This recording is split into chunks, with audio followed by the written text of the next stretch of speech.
Eu nasci no Morro do Tabajara, né? Lá em Copacabana. Migrei para a favela do Quitunga, eu tinha aproximadamente 4 anos de idade. Sou filho de pais separados. Até então, meus pais ainda não eram separados, mas meus pais eram usuários de drogas.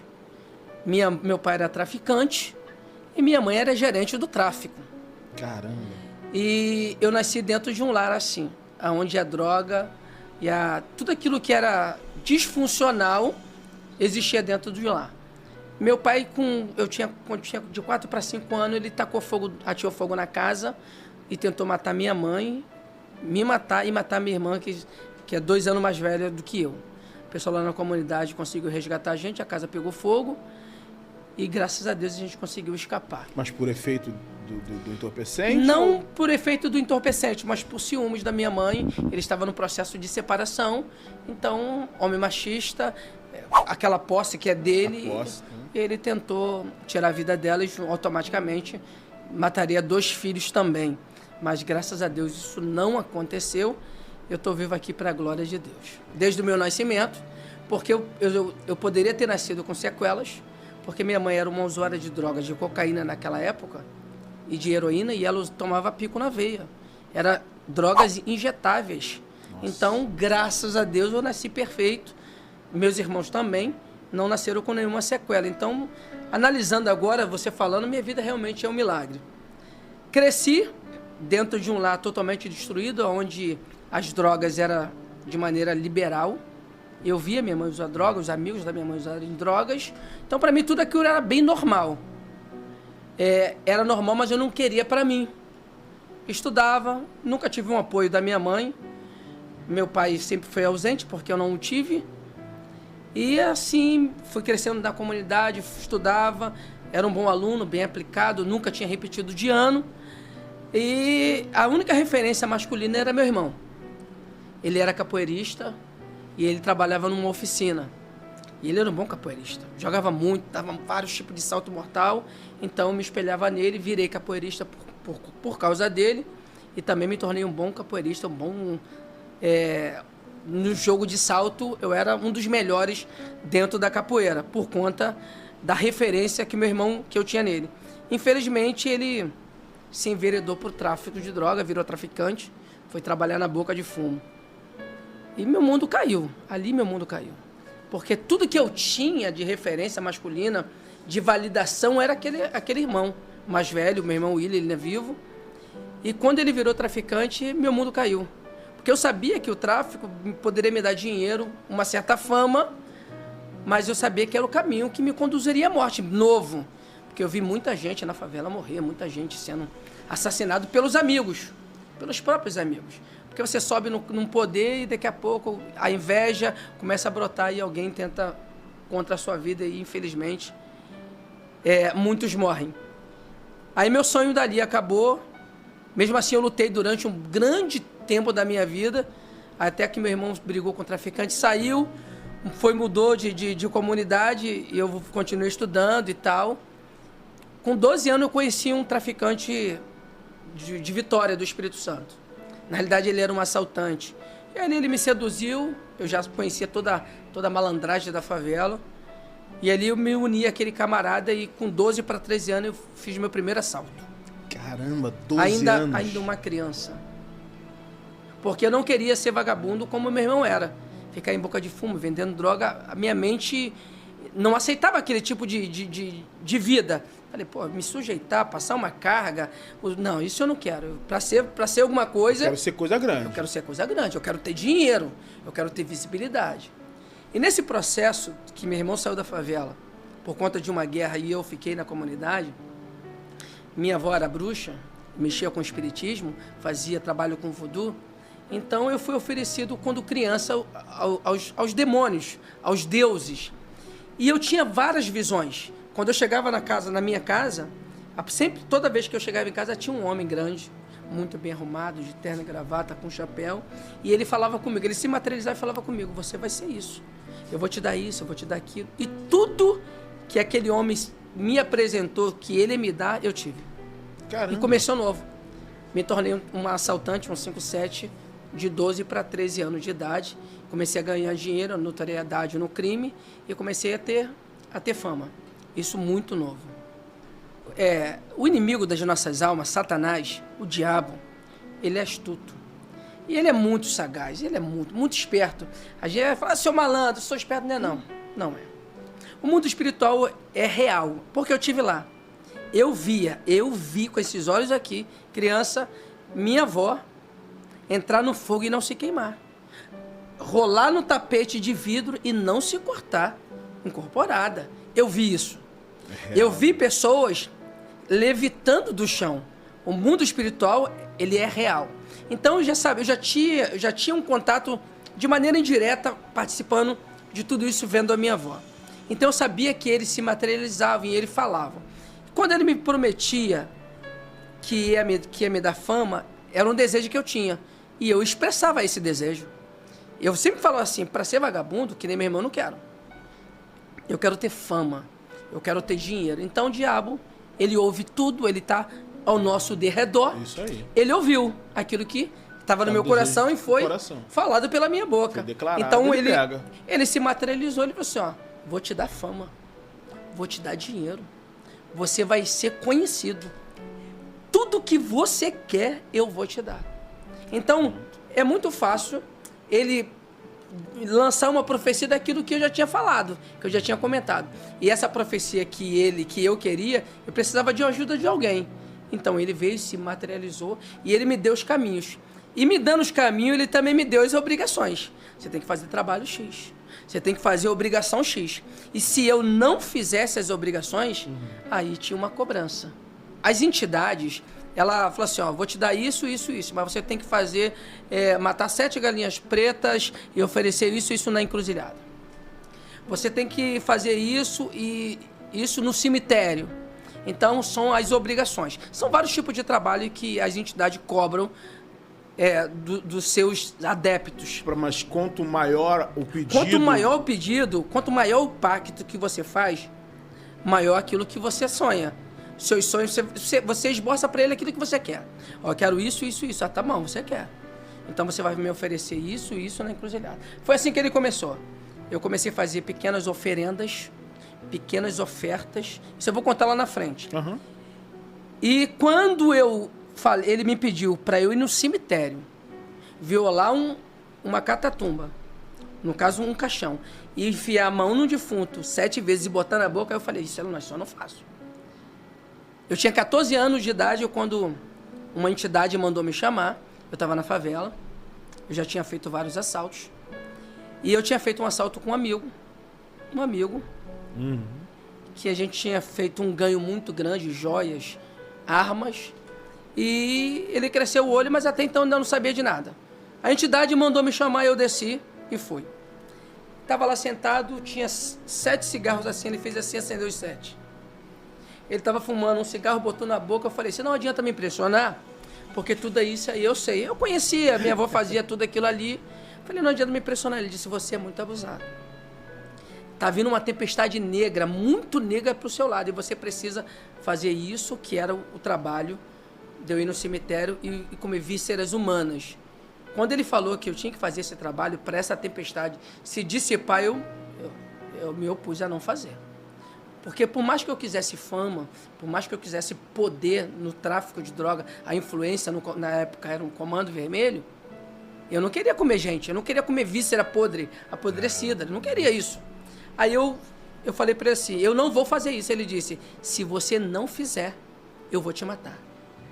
Eu falei para ele assim, maior do que Deus não existe.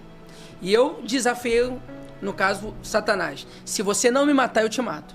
Ele disse, 7 dias, eu vou te matar. Em 7 dias, eu levei 6 tiros. Com 14 anos de idade. Uma criança, com 14 anos, hoje eu sou um homem forte, robusto, eu era muito magrinho. Eu pesava mais ou menos assim, uns 50, 55 quilos, 53. Eu era magro, jogava capoeira.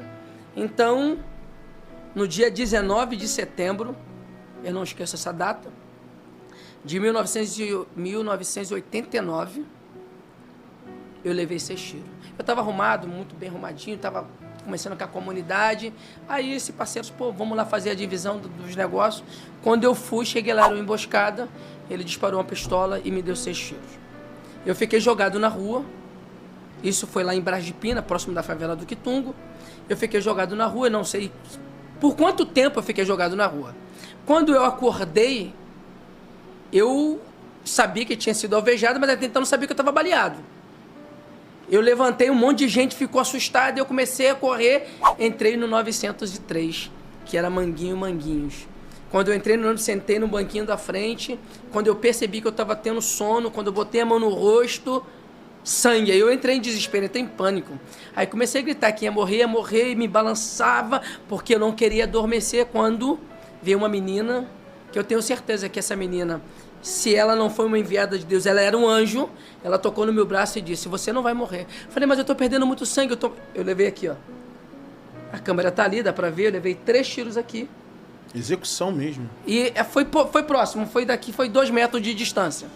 E levei aqui no braço, ó, 1, 2. Na realidade, o tiro entrou aqui, saiu aqui, saiu aqui, e um tiro na barriga. Levei 6 tiros com 14 anos de idade. E fui pro Getúlio Vargas. Cheguei no Getúlio Vargas, ela me levou, ela me conduziu até a entrada. Fui lá, dei nome, endereço e o telefone da favela onde eu morava, que era uma favela que na época era o telefone comunitário. Ligaram para minha família, lá no Quitungo. O chefe da associação, o nome dele era o William, eu lembro disso. E chamaram a minha família, eu dei entrada no hospital Getúlio Vargas e eu apaguei. Dali eu não lembro mais de nada. Segundo a minha família, segundo os médicos, eu tinha entrado em óbito, com 14 anos de idade. 3 tiros na cabeça. E nesse período eu me via, exatamente como o filme Ghost, exatamente. Júlio, eu tive uma experiência que eu só fui entender depois que eu conheci Jesus. Eu via Marcelo em pé, vendo o Marcelo deitado. Eu me via nu, sem vida, o corpo, e eu me via. Quando de repente, era como se fosse um túnel, muita neblina, vinha um homem grande, alto, como o seu rosto, era como o resplendor do sol do meio-dia. E quando ele vinha, ele olhava para mim, olhava para o meu corpo. Quando ele olhou para o meu corpo, ele tocou nas minhas vistas. Quando ele tocou nas minhas vistas, eu acordei no Getúlio Vargas. Meu cunhado, o apelido dele era Goiaba. Ele levantou e quando eu falei, tá vivo, tá vivo. Foi um reboliço terrível no Getúlio Vargas. Me tiraram da maca, eu estava despido, e me levaram para a sala de cirurgia, onde foi removido um dos projetos da cabeça.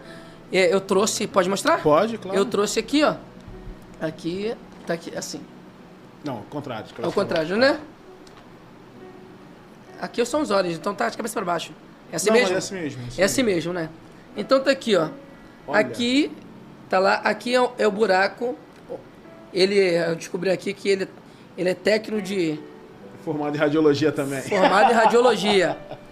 E então ele me explicou alguns detalhes. O projétil entrou 3 tiros aqui. Muito próximo um do outro, ó. Dá pra ver aqui, talvez um aqui e 2 aqui, um do lado do outro. Isso. Entrou os 3, essa claridade todinha aí, ó. E os projéteis estão alojados. Daqui dá pra ver melhor? Aonde eles estão alojados, ó. Tá vendo aqui, ó? 2 projéteis. Isso aqui só é repetição. Então aqui são os projéteis. Aqui eu não consigo ver, mas tem 5 fragmentos que lá na frente eu vou narrar, que também estão dentro da minha cabeça aqui. Então, de 14 anos eu passei esse processo de morte e vida. Fui muito bem tratado no Hospital Getúlio Vargas. Depois eu tive o contato com uma enfermeira que cuidou de mim, que morava próximo do Quitungo, na rua Taquari. E ela falou, rapaz, você foi um milagre, todo mundo falava de você, os médicos, todo mundo. Realmente eu era muito visitado no quarto por muitos médicos, porque queriam estudar, entender o rapaz que levou... Como tomou 3 tiros na cabeça, morreu... Cheguei a óbito e viveu de novo. Então, para eles, assim, eu era a sensação daquele momento. Até então, eu ainda não entendia nada de Deus, não entendia nada do evangelho. Eu só entendia que eu tinha uma irmã crente. Mas tu lembrou do santo lá que falou com você? Sim, lembrei, claro. Lembrou? Sim, aí quando todo esse processo passou, eu me recuperei no Getúlio Vargas, fiquei operado, fui embora, recuperei na casa da minha irmã. Aí entrou o ódio no meu coração, porque eu achava, no meu entendimento, que eu tinha que pegar o cavalo que tinha falado comigo. Olha só, a ignorância do homem. Na realidade, quem falou comigo não foi aquele corpo. A pessoa, foi o santo, espírito. Foi o espírito através da pessoa que entrou na pessoa. Mas é a ignorância do homem. Eu até então não tinha entendimento de tudo isso. E eu, por Deus, eu não fiz nada assim. Eu só dei uma correção lá. Depois de um tempo, fui lá com a galera e dei-lhe um couro no sapeca ela. Mas me arrependi. Me arrependi amargamente, porque ele não fui eu, Marcelo, não fui eu. Falei, mas foi a tua boca que falou comigo. A ignorância. Mas depois eu pedi perdão a ele já partiu. Esse ser humano já partiu. O nome dele era Ivan, ele era um pai de santo lá da favela do Cruzeiro, lá do Complexo da Penha. Mas eu não conhecia o evangelho, estava no tempo da minha ignorância. Minha vida progressa, ainda continuou ainda no tráfico, durante um período até o meu encontro com Jesus. Mas depois disso você não aceitou Jesus? Não aceitei. Minha irmã achou que por ser evangélica, porque sabia que era um milagre, na época ela era da Universal, contou meu testemunho na rádio lá da Universal e tal, foi divulgado. Saiu um jornal. Tudo na Universal foi assim, uau, levou 3 tiros, ela me levou na Universal, fui na Universal, fui lá, mas não aceitei Jesus porque até então não tinha todo esse entendimento do milagre, que eu era um milagre, eu não tinha esse entendimento, porque meu coração ainda estava inclinado para as coisas do mundo, por conta do dinheiro, do poder, dos status. Eu só fui entender o projeto que Deus tinha na minha vida de salvação. Mais pra frente, que a gente vai chegar. Que vai chegar lá. O cara que tentou contra você.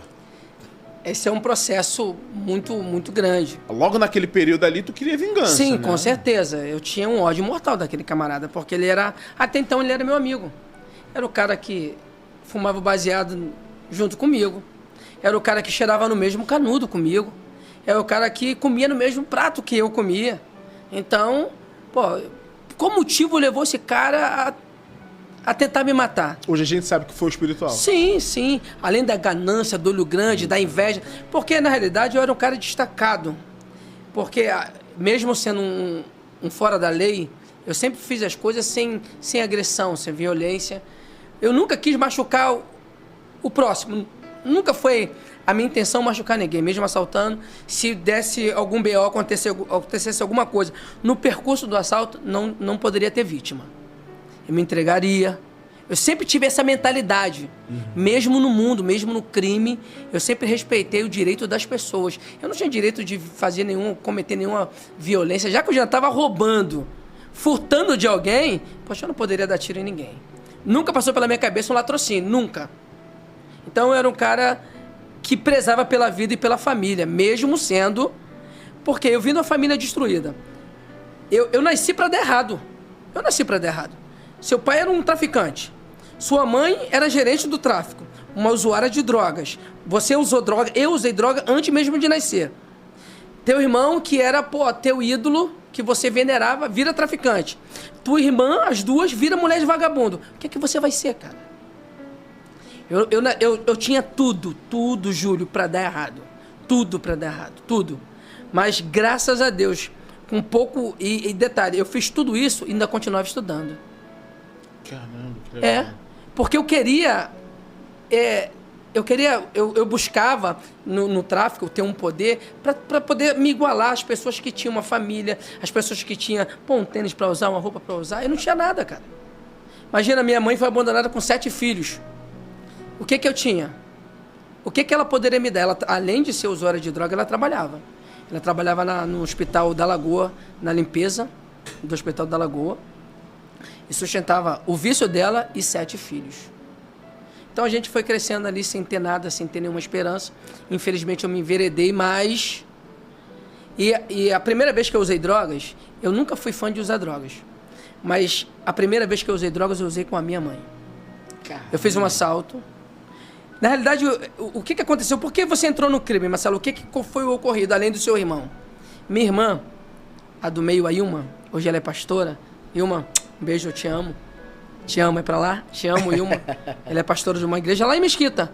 Ah, é? Isso, lá em Mesquita. Mulher de Deus. Canta, prega, serva do Deus Altíssimo. Ela tinha comentado com minha mãe que me viram assaltando 940. Roubando, furtando pessoas. Falei pra ela assim, eu não vou roubar pessoas, eu vou roubar trabalhador dentro de ônibus. 940 passar aqui na Estrada do Quituna, na boca da favela. Eu não vou ter esse tipo de vacilação onde eu moro. Ah, não, porque falaram que era você. Isso me trouxe uma revolta muito grande, porque eu nunca tinha feito nada na minha vida.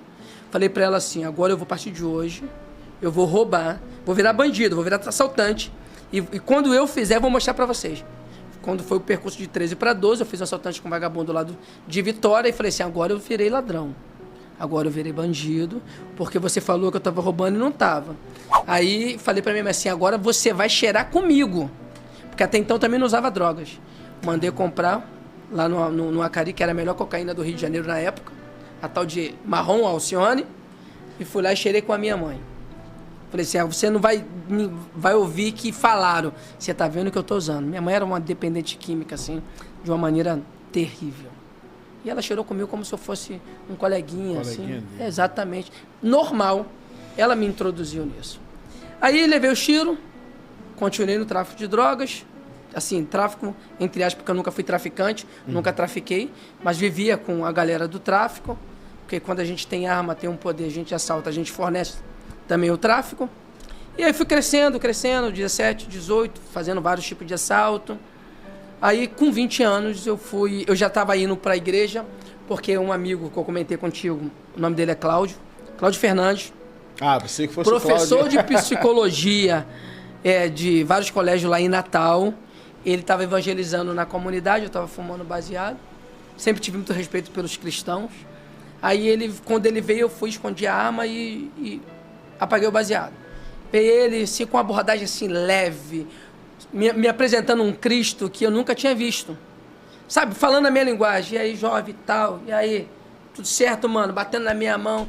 Pô, eu quero falar pra você de um cara que te ama, que pode mudar sua vida, que independente do que tu faça, ele te ama. Falei, pô, eu sempre me achei indigno do amor de Deus, sempre me achei. Pela vida que eu vivia, então eu me achava indigno. E ele me apresentou um Jesus assim, diferente. E me convidou para ir na igreja evangélica, congregacional, a igreja que ama você, na rua Taquari, número 159, na Praça do Carmo. Colado ali na favela do Quitungo, colado. Igreja do pastor Marcos Alves, e até hoje ele é pastor lá. Tive lá, acho que tem mais ou menos, a gente está no mês 5 em janeiro. Em janeiro eu tive lá com a minha família, para ele conhecer minha família. Esse pastor me casou, a gente vai contar para frente. E ele me convidou, eu fui lá, assisti uma peça teatral do pessoal da Jocum. Ele trabalhava com a Jocum, jovem com uma missão, e gostei. Aí ficava indo para a igreja, convivendo ali com a galera da igreja. Aí até que um fatídico dia, eu precisava pagar uma dívida, fui fazer um assalto.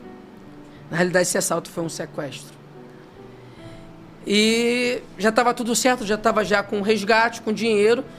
E quando eu ia deixar a vítima, houve uma perseguição policial, houve trocação de tiros, onde eu fui baleado mais 4 vezes. Aí eu levei mais um tiro na cabeça aqui atrás, e levei um tiro de 5.56, que é o fuzil que a polícia usava no passado, eu acho que não usa mais, acho que é o R10 hoje. Levei um tiro aqui na coluna cervical. Antigamente era o parafal, né? Era o parafal. Levei 4 tiros. E levei, o policial estava com escopeta, deu tiro, onde entrou um monte de estilhaço na minha cabeça, que está ali, eu não consigo identificar, mas tem 5 estilhaços na minha cabeça de tiro de escopeta. Aí foi o estopim da minha vida, né? Levei um tiro aqui quando eu bati com a cara no volante, bati com o carro, tava eu, a vítima e o comparsa. Ninguém foi baleado, graças a Deus. Não houve vítima, só um policial que foi baleado. E ali eu fui preso. Nesse percurso que eu levei o tiro, eu deveria ter sido levado para o hospital. Fui preso na Praça Dinha 1. Então era para ser levado para o hospital, do hospital me levar para DP. Sim. Para fazer a ocorrência, é o de praxe, né? Mas os policiais me levaram para uma mata e me espancaram para me matar. Porque na trocação teve um policial baleado no braço. E nesse espancamento que eu tô lá sofrendo, um cara deu o golpe e botou na minha boca a pistola e falou assim, tu vai morrer. Do nada não, por um milagre, pela uma ação de Deus, apareceu um policial que eu não sei qual era a patente, mas ele era com certeza a patente maior do que os que estavam lá. Quem me prendeu foi um cabo e um soldado. E quando ele chegou, ele falou assim, ó, vamos parar, ninguém vai matar o rapaz. Não, mas ninguém vai tocar nele. Vamos parar de espancamento, vamos levar para o hospital. Me levaram para o Getúlio Vargas. Lá, de entrada, radiografia. O tiro de fuzil que atravessou a fuzilagem do carro e o banco, ele entrou na minha coluna, a metade ficou cravada nas minhas costas e a metade assim, é um projétil grande, né? E ficou pelo lado de fora. Eu perdi os sentidos durante um período das minhas pernas, mas não fiquei paraplégico, graças a Deus. E fui medicado, de lá me levaram para 27DP, que eu fui preso na área da 27DP. Da 27DP, passei uma noite assim, apanhando, espancado, mas espancado. Você não tem noção que... O quanto eu apanhei naquela delegacia. Da delegacia, aí vai para 38. Então, não é na 38. Dos PMs. Dos PMs. Na mata. Na mata, para morrer. Ali seria a morte, onde Deus interviu. Eu tenho certeza que foi Deus que interviu. Aí foi pra delegacia. Fui pra delegacia. Fui na 38 primeiro, não, vai pra 27. Fui pra 27, cheguei na 27, os caras me detonaram. O policial lá, rapaz, um cara de 2 metros, ele só bicava aqui a batata da minha perna do lado direito e só batia do meu lado esquerdo, assim, na minha face. Mas ele me bateu a noite toda e cada hora era uma trocação e batia. Eu fui moído. Eu era magrinho ainda, com 20 anos de idade, eu era magrinho. Passei a noite apanhando na 27DP, algemado com 2 algemas e numa sala cheia de rato. E eu pingando sangue.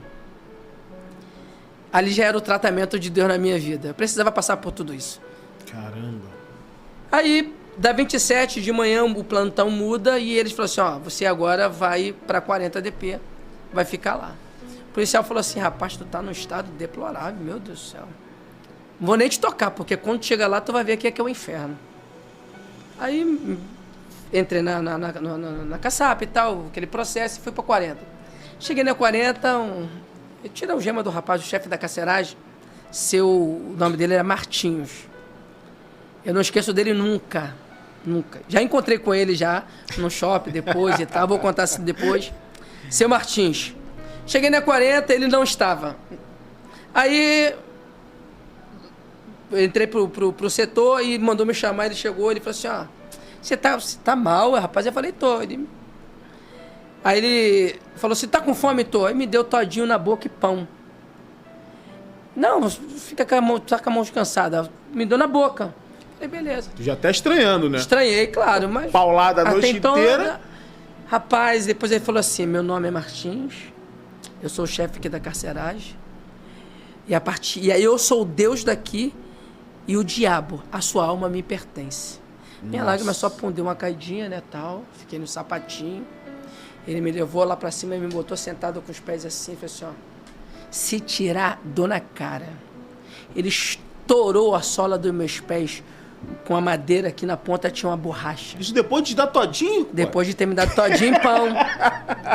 Todinho em pão. Ele estourou a sola dos pés e falou assim, agora levanta, sem sujar o chão de sangue e dá na mão. Se tirar, dou na cara.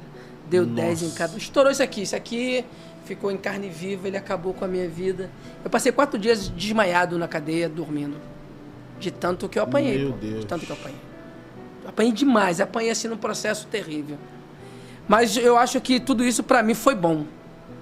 Eu não tenho raiva do policial que tentou me matar, que me bateu. Nenhum deles, não passou pela minha cabeça nenhum tipo de raiva. Sabe por quê, Júlio? Porque eu era um cara contra a lei. E se eu era contra a lei estava sendo aplicada, até de maneira assim excessiva, mas estava sendo aplicada. Então eu entendi que eu estava preso por culpa minha. Toda a situação gerada, todo aquele sofrimento, foi eu que criei. Plantou, foi né? eu que plantei. A gente só colhe o que planta. Eu não posso plantar ódio e querer colher amor. Não tem como. Então, aí, toda a ficha dos meus olhos caiu que o crime não compensa. Não compensa. A fama, porque tudo é uma fama momentânea. Porque hoje tu tá e daqui a pouco tu não tá. Tu morre, acabou, o vagabundo esquece de você. A comunidade esquece. Então, fiquei lá, preso na 40DP, e Deus tratando no meu coração. A Igreja Evangélica Congregacional, na pessoa do pastor Marcos Alves da Silva, e de vários membros que foram me visitar, eles se responsabilizaram por mim, me acompanharam durante todo o meu processo. E sua mãe? Sua mãe, tua família, nesse processo? Minha família ia me visitar, minha mãe era minha mãe.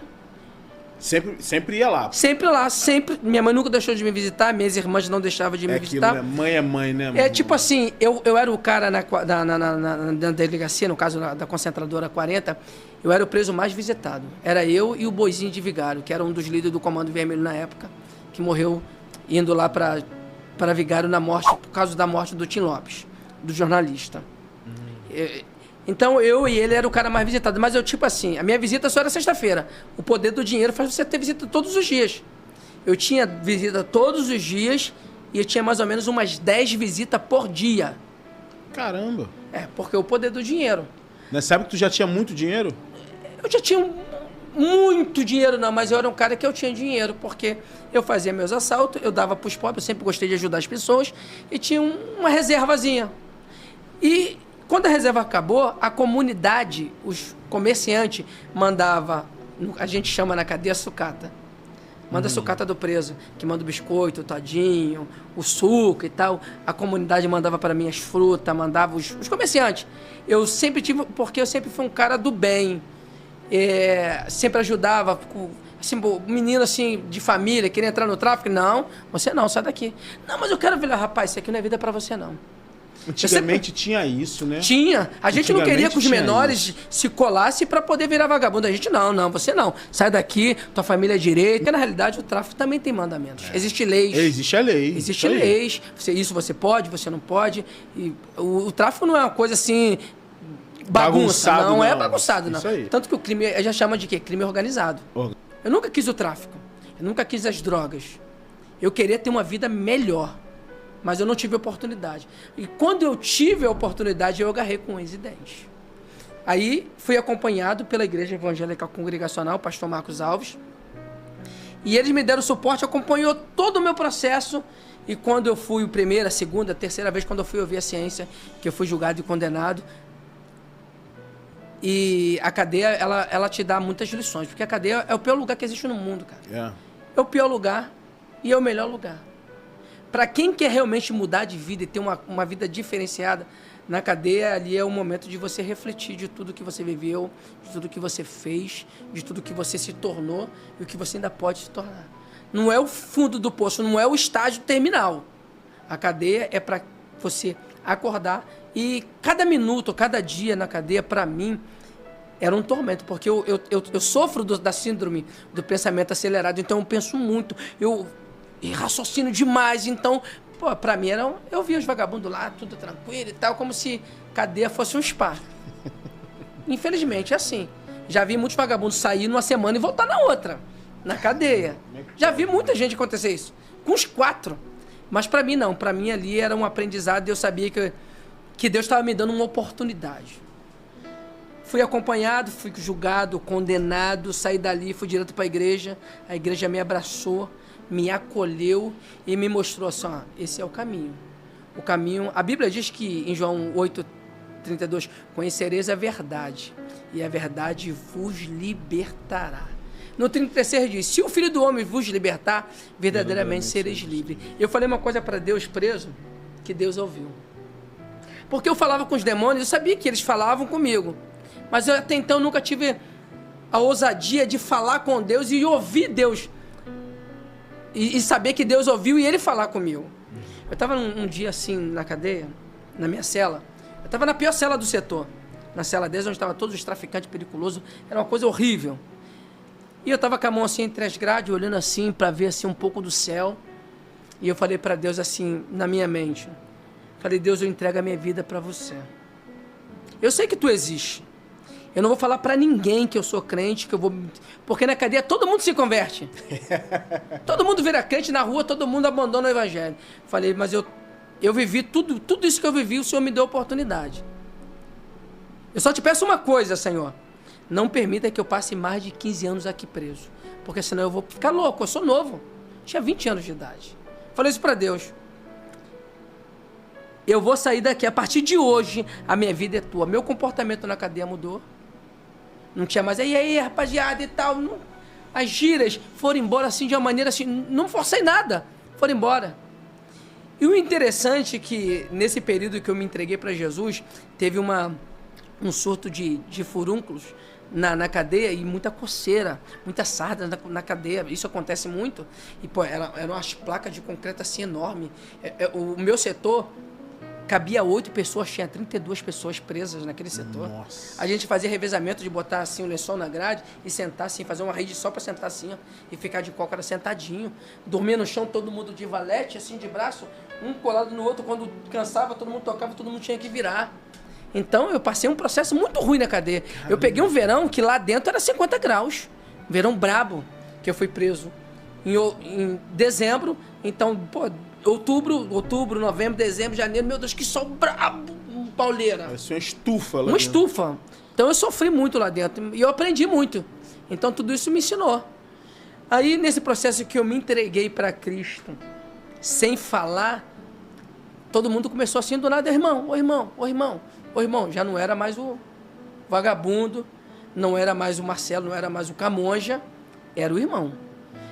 É interessante que muitos pegaram várias bactérias de furúnculo nas nádegas, e vagabundo é maluco, vagabundo é neurótico, ninguém toca aqui, só o irmão toca em mim.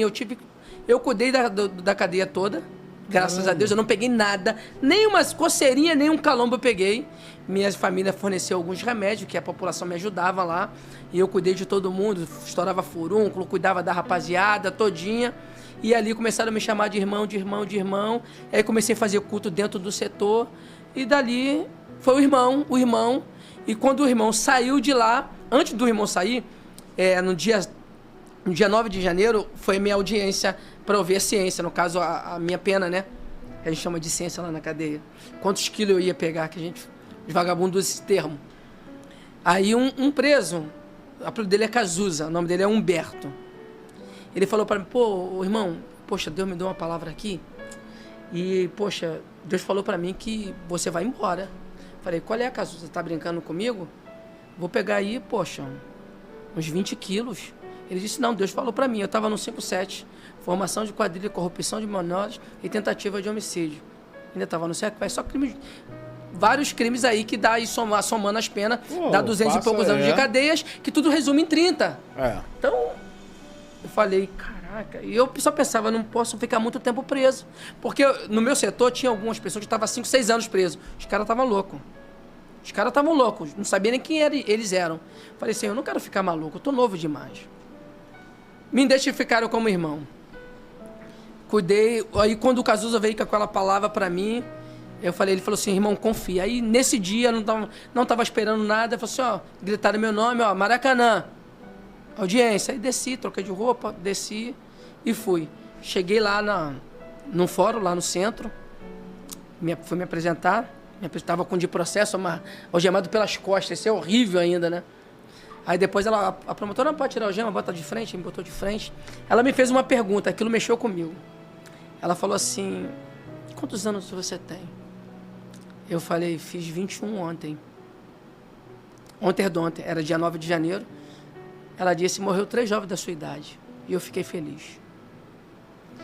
Quando ela falou isso, minha lágrima desceu. Falei, vai acabar comigo aqui. A promotoria tá ali para te arrebentar. E tava lá o pastor Marcos, tava lá o Nilson, um oficial de justiça que era da igreja, que eu nem conhecia. E ela começou a falar, ela disse, mas olha para você, rapaz, eu vejo algo diferente, eu acho que você merece uma oportunidade. Aí só lágrima descia, porque tu só fala o que pergunta. Aí ela usou os termos técnicos lá e tal, eu não entendo nada. Aí o juiz, assim, doutor Alberto, interessante que a secretária, no caso da escrivã, ele vai falando, ele vai escrevendo, o nome dela é Esperança. O nome dela é Esperança.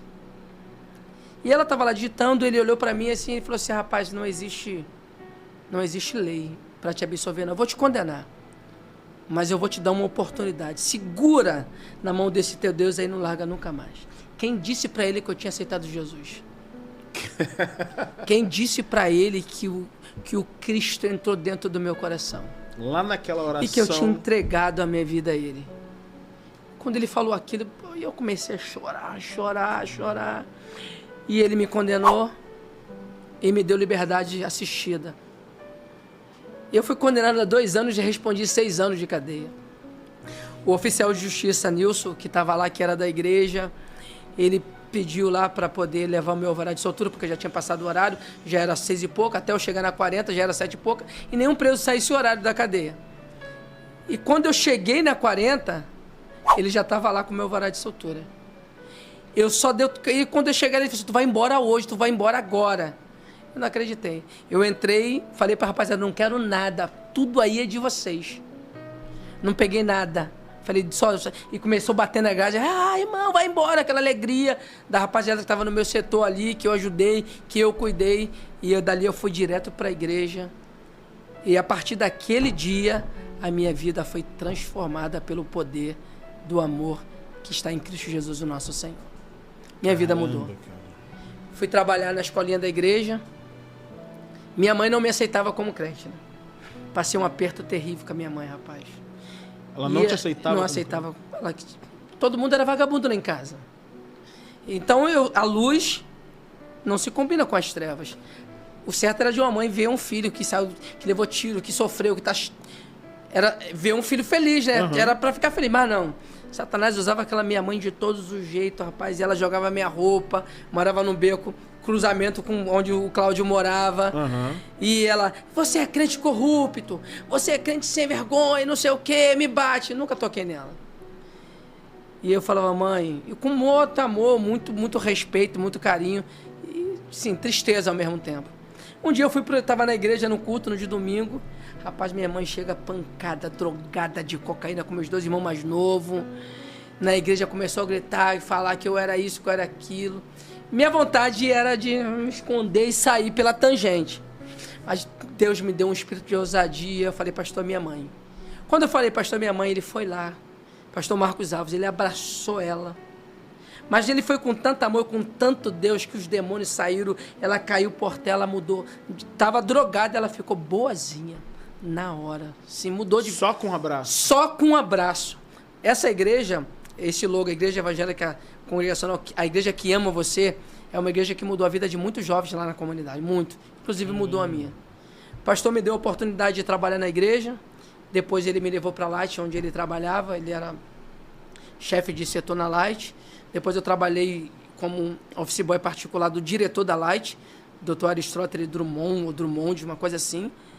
Ele é um jornalista, um cara conhecidíssimo naquela época, né? Ele era o diretor da Light.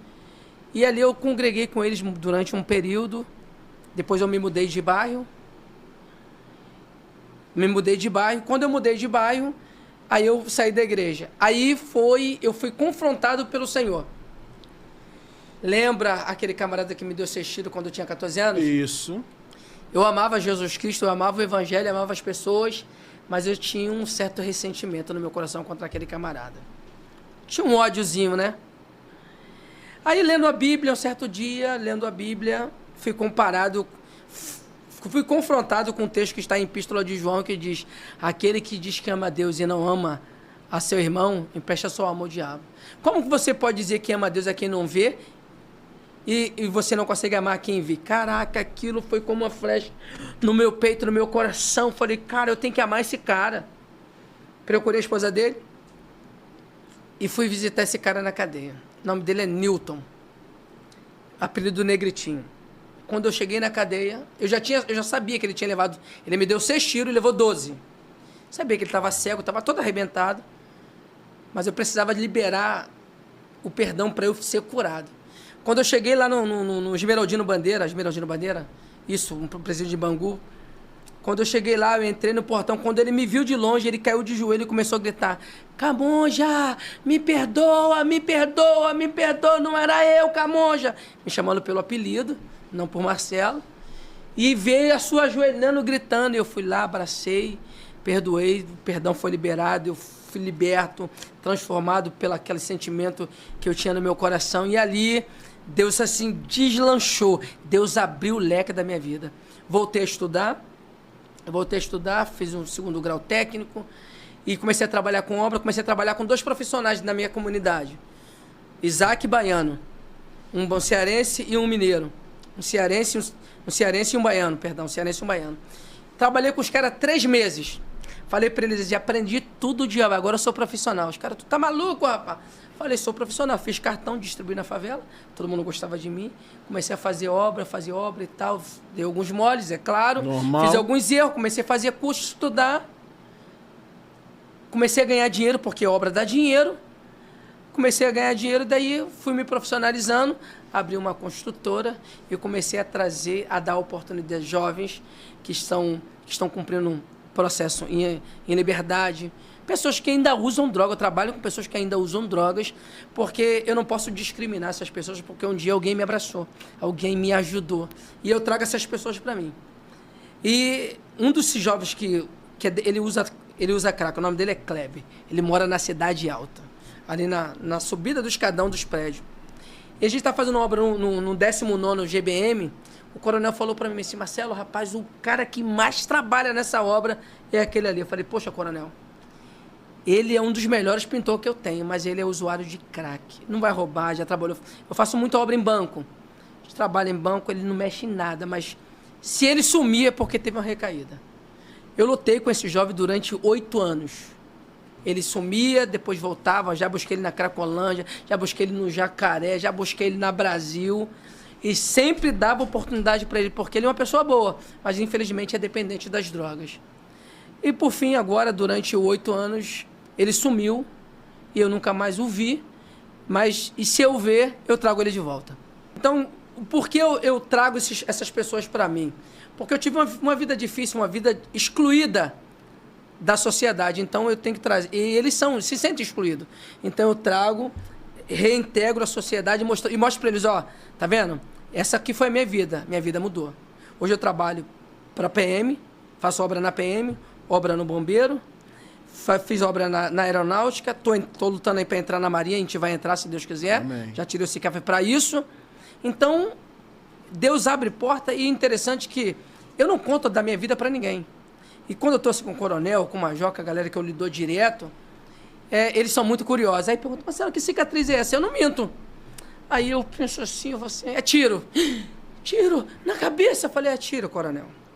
Aí ali começa a contar a minha história de vida, o que aconteceu. Caraca, eu nunca imaginei e tal. Mas não vai imaginar porque eu sou um homem transformado pelo poder de Deus. Uhum. Sou um cara... Eu não sou o Camonja. Para muita gente, eu ainda sou o Camonja. Vou no Quitunco, Camonja, favelinha. Atendo todo mundo numa boa. Mas eu sou um homem transformado, regenerado, mudado pelo poder de Deus. Deus me deu uma oportunidade que eu agarrei com unhas e dentes. Falou, Marcelo, eu te amo e eu posso mudar a sua vida. Quando eu entendi isso, a chave virou na minha cabeça. Falei, cara, só existe um caminho, e é Jesus, eu vou para ele. Tem 2 meses que eu estava no Atacadão ali de Vicente Carvalho, próximo do Morro do Juramento, né, próximo do Shopping Carioca também. Tava lá fazendo compras e tal, aí tô na fila, um rapaz olhou assim para mim, e aí, Camonja, me chamou pelo apelido, fui, abracei ele e tal, ele disse, pô, rapaz, tá na igreja ainda? Eu falei, tô, ele disse, rapaz, tu é um milagre, cara. Ele, cara, quando você levou aquele tiro lá, ninguém imaginou que você ia voltar, todo mundo achou que você ia morrer, e se voltar, você ia voltar todo doente, todo torto. E ele falou assim, rapaz, você sabe que eu sou Ogã, né? Eu falei, mano, não sabia. Ele disse, cara, eu sou Ogã, tal, trabalho lá e tal, mas, ó, tô indo pra igreja. Cara, tua vida é uma inspiração, Marcelo. Camonja, tua vida é uma inspiração. Minha esposa, sabe, eu tive um problema, ele falou, tive um problema lá com a mãe lá, não sei o quê, minha mulher agora tá na igreja, ó, eu tô indo de vez em quando, eu não tô mais batendo. Então é isso, a gente prega sem falar. Isso aí. A gente precisa falar, não, a gente prega sem falar. E interessante que ele manifestou, assim, falando que eu era um milagre e que ninguém acreditava e Deus fez uma obra linda. Né? Perguntou se eu estava na igreja. Então, o meu testemunho de vida na comunidade, aonde eu passo, assim, é um exemplo. Ano passado, na festa da minha sobrinha, o meu cunhado falou para mim, Marcelo, sabe aquele rapaz que te prendeu, que você baleou ele e tal? Pô, ele era meu amigo, serviu comigo. E quando eu estive lá no Getúlio Vargas, ele falou, pô, eu reconheci e falando com ele, falei pra ele que você era meu cunhado. Ele disse, pô, mas o cunhado me baleou e tal, não sei o quê. Eu não tenho nenhuma raiva desse camarada. Interessante que as coisas vão se fechando, né? E ele testemunhou pro meu cunhado que eu estava indo pra vala. Que eu não fui porque alguém apareceu e impediu que eu morresse. Então, eu tenho uma experiência com Cristo desde pequeno e também com os espíritos, que eu só fui entender quando eu caí na prisão. Porque na prisão os meus olhos abriram. Minha mente abriu. Falei, cara, eu tô preso. Eu não desejo ninguém a cadeia, para ninguém, nem... Eu não tenho um inimigo, né? Meu inimigo é o Satanás. Então, para ele, eu desejo o lago de enxofre. Realmente, para ele queimar lá. Mas a cadeia é muito ruim. É muito sofrimento. Além de você passar de toda a privação, o esculacho que você tem pelos agentes penitenciários, você também tem os caras que são tudo teu colega de cela que também são seus inimigos. Os caras criam rixa, os caras dão estuque, os caras te espancam, joga na Tereza. Eu passei por várias sessões na cadeia. De vagabundo, vai ter Tereza hoje, irmão. Vai ter o quê? Tereza. Que é isso? Jogar o cara na punha e matar enforcado, é Tereza. Mesmo a Tereza que joga pra um bilhete pro outro lado, te enforcam na Tereza. Mas por quê? Porque vem um catuque lá de fora, fulano é vacilão, fez isso, mata. Os caras matam. Quando não é no banho de sol, é dentro da própria cela. Aí o cara não tem nem chance. Imagina, numa cela de 32, um vagabundo para morrer, o cara vai morrer. O que acontece? Lá na cadeia não tem faca. Mas você vê quando tem revista no presídio, o que acontece? Acha um monte de coisa. Mas quando eu estava em concentradora, era Polinter, a capa da pilha era tirada, era amolada, aquilo vira um chilete. Caraca! Aquilo vira um chilete. Então, na minha época, aquela capa de pilha vinha te cortando. Se o funcionário não viesse, o cara gritasse. E os policiais ouviam, às vezes... Deixa rolar. Porque quando tinha um crime dentro de uma cela, tinha carrinho. Então os caras queriam ter carrinho. O que é carrinho na cadeia? Era transferência. O cara queria sair daquele setor para ir para transferência, para tentar uma fuga. Pessoal, eu trabalho, vocês ouviram aí a minha história. Eu trabalho muito dentro das comunidades e trabalho em vários segmentos da sociedade com pessoas que têm problema com dependência química. A droga, ela é uma porta. Um abismo chama outro abismo. Conheço pessoas que começou com baseado, com lança-perfume, com êxtase, com balinha, e hoje em dia são dependentes químicos de crack. Empresários que estão na rua, advogados, clientes meus que estão jogados ao léu por conta das drogas.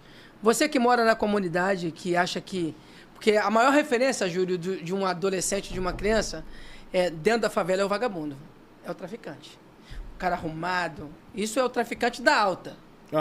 É o cara de fuzil, é o cara com tênis da marca, com a roupa da marca, com Invicta, com um relojão cheio de anel, cordão de ouro, que os caras ostentam muito.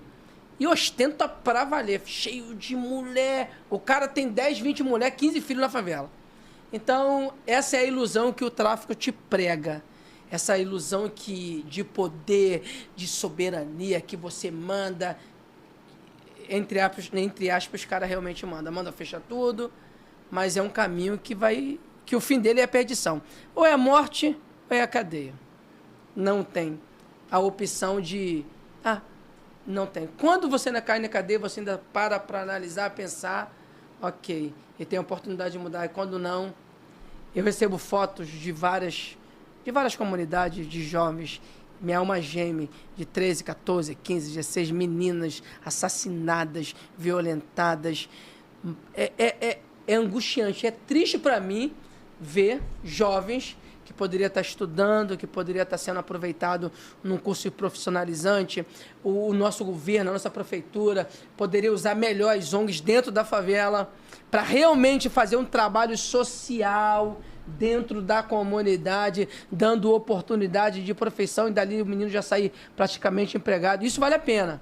Não vale a pena as drogas. Não vale a pena o tráfico. Eu estava contando para o Júlio aqui que o primo dele, meu amigo, meu irmão de leite, o Cláudio, a gente conta que todos os nossos amigos da nossa época, toda a nossa geração morreu, todas. Só existe eu e ele vivo. Você tem noção do que numa comunidade, num bairro, onde existia favela e os prédios, toda a minha geração morreu. Morreu não, foi assassinada. Isso para mim é muito triste quando eu vou na favela, quando eu vou no Quitungo, eu vejo as mães, que às vezes elas até olham para mim, ô Júlio, com ar de tristeza. Pô, Marcelo levou 10 tiros, fez isso e está vivo. Por que meu filho morreu? É uma pergunta que elas têm, é uma dor que elas levam no coração para a eternidade, até para o caixão. Então, não vale a pena. Eu perdi muitos amigos, muita gente. Eu perdi meu irmão por tráfico de droga. Meu irmão era um dos líderes da facção ADA. Preguei, falei do amor de Deus, levei para trabalhar comigo na obra, fiz tudo para resgatar o meu irmão, mas infelizmente ele preferiu as drogas, preferiu o poder. Ele era líder, ele era temido, ele era o bambambam e foi sequestrado. E sabe quem matou ele? Os amigos. Os amigos mandou sequestrar, pagou 2 policiais aí, sequestraram ele no dia da festa da filha dele e mataram o meu irmão. Menino novo de 27 anos de idade foi assassinado com um tiro de fuzil na cabeça. Então, quando você não morre por fogo amigo, como o fogo amigo tentou me matar, você morre pelos inimigos. Jesus Cristo é o caminho, a verdade e a vida. Ele morreu para nos dar vida e vida com abundância. Ele não morreu para te dar vida sofrida. E uma outra coisa que eu quero falar para você da comunidade, você que mora no morro ou na favela, não precisa ficar se vitimizando. Eu não tenho, eu não sou. Cara, corre atrás. Quando a oportunidade não vai a você, você tem que criar as oportunidades para você vencer, para você melhorar, para você conquistar, porque você tem direito de sonhar e se você lutar, os teus sonhos vão se tornar realidade. Eu tenho vários meninos que trabalham comigo, que moram em comunidade, que estão fazendo curso, que trabalham na obra, são eletricistas, são pintores, foram se formando, trabalhando comigo, e hoje são profissionais, estão ganhando melhores, estão sustentando a família. Então vale a pena estudar aí pelo caminho certo, ainda que você tropece algumas vezes, caiam, ainda que você vê seus sonhos se desmoronar, mas eu quero te dizer uma coisa, não desista. Sabe por quê? Porque você é aquilo que você deseja ser. Se você dizer, eu vou ser um professor, eu vou ser um estudante, eu vou ser um médico, um advogado, vai, cara. Sabe por quê? Eu tenho alguns amigos também que foram criados na mesma favela que eu, tinham uma família mais estruturada, mas também que eram pobres, hoje são donos de oficina, são advogados, são professores, são pessoas de bem, pessoas que foram transformadas e mudadas pelo poder de Deus. Então, o meu alerta é, as drogas não valem a pena. Larga o baseado, larga a cocaína, larga essa onda. Hoje a juventude está nessa onda aí de não é bandido, mas fica pegando arma de vagabundo, que são os malandrex semanais, finais de semana. E aí, tô tirando onda, posta, não vale a pena não. Porque o próximo na fila é você, ou para assumir ou para morrer. Um beijo no teu coração, que Deus te abençoe, vale a pena. Jesus mudou a minha vida e Ele quer mudar a sua vida também.